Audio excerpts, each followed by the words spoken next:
अस्सलाम वालेकुम व्यूवर्स, कैसे हैं आप सब लोग। उम्मीद करती हूँ कि ठीक होंगे। आज की वीडियो में मैं आपको बताऊंगी चंद काम आने वाली बातें, जिसमें नंबर 1 है कि जब आप अकेले हों तो अपनी सोचों पर काबू रखें।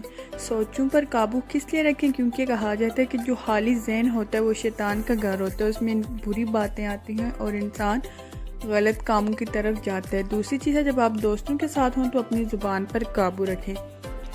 और थर्ड आता है, जब आप गुस्से में हो तो अपने किरदार पर काबू रखें। कहा जाता है कि अगर आपने किसी इंसान का असल देखना हो तो उससे गुस्सा दिला कर देखो, फिर उसके बाद जो कुछ आपको नज़र आएगा वही उस इंसान का असल होता है। नेक्स्ट चीज़ है, जब आप महफिल में हो तो अपने रवैये पर काबू रखें।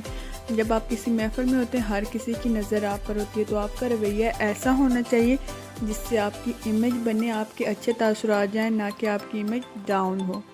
फिर आता है, जब आप मुश्किल में हो तो अपने जज्बात पर काबू रखें। समटाइम्स मुश्किलात में इंसान हौसला हार जाता है, पर ऐसे हालात में अल्लाह पर तवक्कुल रखना चाहिए, अपने जज्बात पर काबू रखना चाहिए। फिर आता है, जब खुदा आपको नवाजना शुरू करे तो अपनी अना पर काबू रखें।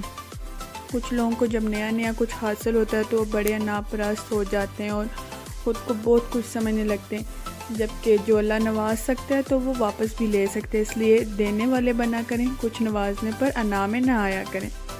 फिर है जी, जब आप कमाना शुरू कर दें तो अखराजात पर काबू रखें। ये ना हो कि आपके पास पैसा आ गया है तो बस अब आप शुरू हो जाएं, ये भी लेना है वो भी लेना है। म्याना रवि अख्तियार करनी चाहिए। ये चंद एक टिप्स थी जो हर किसी को उसकी ज़िंदगी में काम आने वाली हैं। उम्मीद करती हूँ कि वीडियो आपको पसंद आई होगी। चैनल को सब्सक्राइब भी कीजिएगा और अपने फ्रेंड एंड फैमिली के साथ शेयर भी कीजिएगा। Thank you so much. Allah हाफिज़।